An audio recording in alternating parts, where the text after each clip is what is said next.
বাংলাদেশ সর্বশেষ যে টি-20 সিরিজ খেলেছিল ওয়েস্ট ইন্ডিজের বিপক্ষে, সেটা কি লিটন দাসের দল ছিল? বলতে পারেন, টেকনিক্যালি তো অবশ্যই বলতে পারেন। ওই সিরিজে লিটন দাসই বাংলাদেশের ক্যাপ্টেন ছিলেন, তার নেতৃত্বে এই বাংলাদেশ ওয়েস্ট ইন্ডিজের বিপক্ষে 3-0 ব্যবধানে সিরিজ জিতেছিল। কিন্তু এটা আসলে অর্ধ সত্য যদি বলি লিটন দাসেরই টিম ছিল। কেননা বাংলাদেশ ওই দলে লিটন ভারপ্রাপ্ত ক্যাপ্টেন হিসেবে এই দায়িত্বটা পালন করেছেন।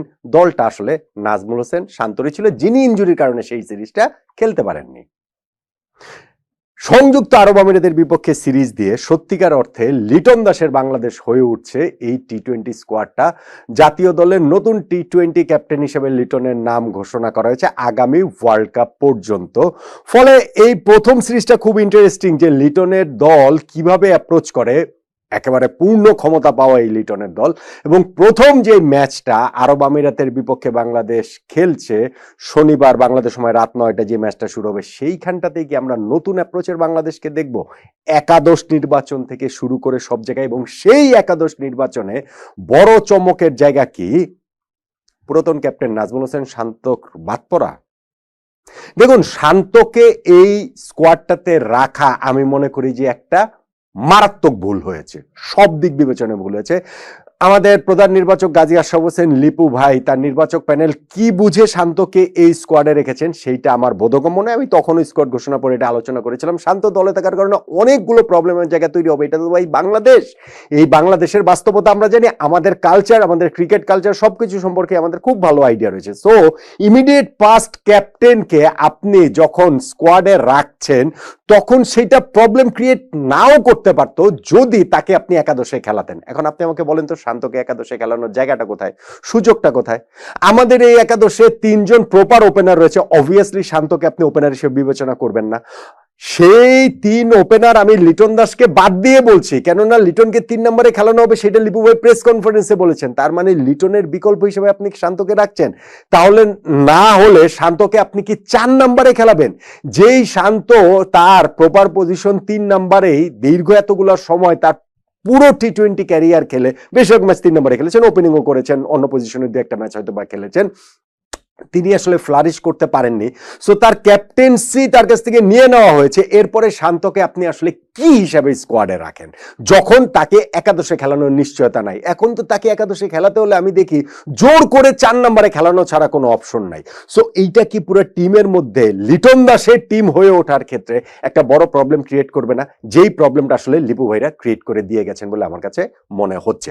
শান্তর কথাটা কি জন্য বললাম, কারণ এটা ভাই বিগ নিউজ। আপনি ইমিডিয়েট পাস্ট ক্যাপ্টেনকে স্কোয়াডে রাখার পর যখন আপনি একাদশে রাখবেন না, তখন স্কোয়াডে থাকার দাবিটাই বা তার কি হিসাবে আসে, ওই আলোচনার জায়গাটা তো আসবেই।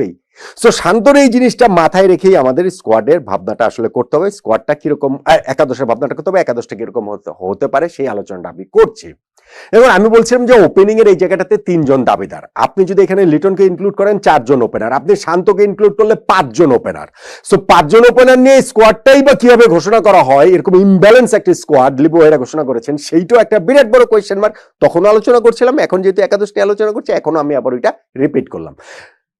3 জন ওপেনারের মধ্যে থেকে লিটনকে যেহেতু 3 নম্বরেই বিবেচনা করা হবে, এটা বলেই দিয়েছেন লিপু ভাই, তার মানে হচ্ছে 3 ওপেনার এর মধ্যে আমি মনে করি যে সৌম্য সরকারের একাদশে থাকাটা নিশ্চিত। একে তিনি অভিজ্ঞ সেই হিসেবে নিশ্চিত, আর ওয়েস্ট ইন্ডিজের বিপক্ষে সিরিজে তার 43 রানের একটা ইনিংস রয়েছে, সেই হিসাবে তার একাদশে থাকা নিশ্চিত। বাকি পজিশনটা কার হবে, অন্য ওপেনার কে হবে?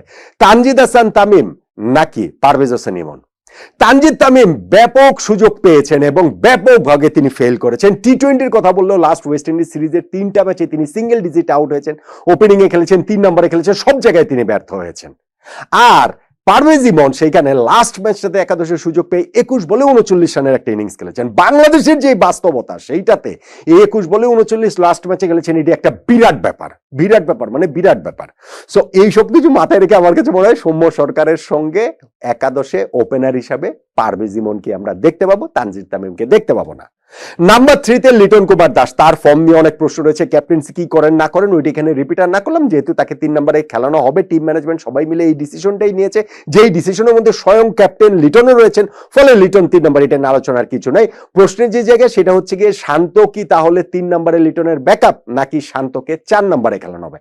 আমার মনে হয় না যে শান্তকে 4 নাম্বার বা 5 নাম্বার বা 6 নাম্বার ওইসব জায়গায় খেলানোর মতো আরো একটা ভুল, মানে তাকে স্কোয়াডে রাখার ভুলটা ঢাকতে গিয়ে আরো একটা ভুল এখানে টিম ম্যানেজমেন্ট করবে বলে আমার মনে হয় না যে শান্তকে 4-5-6 ওইসব জায়গাতে খেলানো হবে, ফলে আমি শান্তর একাদশের জায়গাটা দেখতে পাচ্ছি না। 4 নম্বরে অবভিয়াস চয়েস সেক্ষেত্রে তাওহিদ হৃদয়, এবং আমাদের মিডল অর্ডারে একজনই রয়েছেন। স্কোয়াড ইমব্যালেন্সের কথা আমি বলছিলাম, 16 সদস্যের একটি স্কোয়াড দেওয়া হয়েছে, সেইখানে আপনি 5 নম্বরে কোনো ব্যাটস 4-5, এই যে আমি মিডল অর্ডারে এই দুইটা জায়গার কথা যদি বলি, 6-7-8 ওগুলো আমি লোয়ার মিডল অর্ডার যদি ধরি, 4-5-এর এইখানটাতে তো ভাই আপনার বিকল্প কি? এইখানে আপনার একাদশেরই 2 জন প্লেয়ার নাই, শুধুমাত্র তাওহিদ হৃদয় আছেন, তাকে 4 নম্বরে খেলাতে হবে। এখন 5 নম্বরে আপনি কাকে খেলাবেন?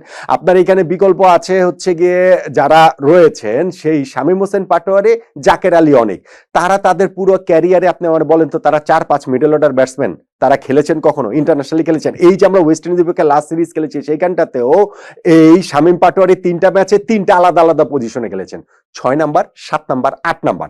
জাকের অনেক, তিনিও 3টা আলাদা আলাদা পজিশনে খেলেছেন, 6 নাম্বার, 7 নাম্বার, 8 নাম্বার। এখন আমাদের এই শামীম পাটোয়ারি কিংবা জাকের আলী অনেকের মধ্যে 2 জনের একজনকে 5 নম্বরে খেলাতে হচ্ছে, কারণ আমাদের স্কোয়াডের ইমব্যালেন্স, এই স্কোয়াডে আর কোনো বিকল্প নেই, কোনো বিকল্প নেই। হ্যাঁ, আর বিকল্প হতে পারে আপনি এখন ওই যে শেখ মাহিদিকে তুলে এনে মিডল অর্ডারে খেলাতে পারেন, ঠিক যেমনভাবে শেখ মাহিদিকে ওপেনারও হিসাবেও খেলানো হয়েছিল। এর বাইরে আমি তো কোনো বিকল্প জায়গাটা দেখতে পাচ্ছি না। সো শেখ মাহিদিকে যদি আপনি আবার ওইভাবেই বিবেচনা করেন, মেহেদী হাসান মিরাজকে বাদ দিয়েছিলেন কি কারণে? তাহলে তো সেইটাও আসলে ঠিক হয়েছে বলে মনে হয় না। যাই হোক, সো আমি এই জায়গাটাতে দেখতে পাচ্ছি যে 4-এ তাওহিদ হৃদয়, 5 নম্বরে 6 নম্বরে এই শামীম পাটোয়ারি, জাকের আলী অনেক, এই 2 জনই খেলবেন। 7 নাম্বার 8 নাম্বারের ওই জায়গাটাতে শেখ মেহেদী হাসান এবং রিশাদ হোসেন, 2 জনই যেহেতু টুকটাক ব্যাটিং পারেন এবং আমাদের এই ব্যাটিং লাইন আপটা আর একটু লম্বা করা, তারা তাদের বোলিং ক্যাপাসিটি দিয়ে অবভিয়াসলি স্কোয়াডটা একাদশটাতে থাকবেন। সো 7-8 পর্যন্ত এই 2 জনকে আমি দেখতে পাচ্ছি। 6 জন তার মানে আমাদের মাত্র প্রপার ব্যাটসম্যান, এই 2 জন প্রপার স্পিনার, সঙ্গে আমি 3 জন পেসার দেখতে পাচ্ছি। সেই 3 পেসার মুস্তাফিজুর রহমান, তিনি তো হচ্ছে এই সিরিজের ম্যাচগুলো খেলেই তারপরেই তিনি আইপিএল খেলতে যাবেন, সিরিজের 2টা ম্যাচ তিনি অ্যাভেলেবেল তার থাকতে হবে। যদিও ন্যাশনাল টিমের পরে তার পারফরমেন্স নিয়ে অনেক প্রশ্ন রয়েছে, কতটা ভালো, কতটা কি করতে পারছেন, কিন্তু আমার মনে হয় যে একাদশে তিনি মুস্তাফিজ থাকবেন, তার সঙ্গে তামিম, তিনি মানে যে তানজিব সাকিব, তামিমের কথা বলছি, সাকিব তার হচ্ছে গিয়ে পেসার, তিনি হচ্ছে গিয়ে থাকবেন।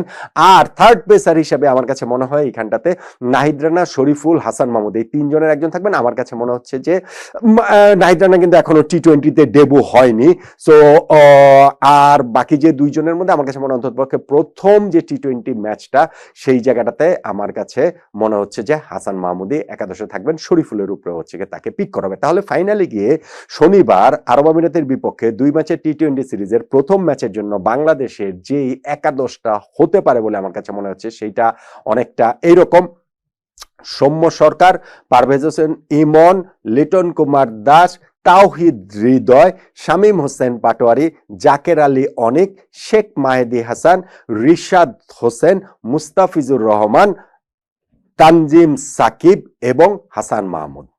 এইটাই কি বাংলাদেশের সম্ভাব্য সেরা একাদশ প্রথম ম্যাচের বিবেচনা আপনি মনে করেন কিনা? এবং আপনি মনে করেন কিনা যে জাস্ট যিনি পূর্ববর্তী হয়ে গেলেন, মাত্রই যিনি প্রাক্তন হয়ে গেলেন অধিনায়ক হিসাবে, সেই নাজমুল হোসেন শান্তকে একাদশ থেকে বাদ দেয়াটাই টিম ম্যানেজমেন্টের ডিসিশন হবে? একাদশে আসলে তার জায়গাটা নেই বলেই আপনি মনে করেন কিনা? এবং এইটা সত্যি সত্যি টিমের মধ্যে একটা অস্থিরতা ড্রেসিং রুমের মধ্যে তৈরি করার আশঙ্কাটাও কি আপনি আমার মতো দেখেন কিনা?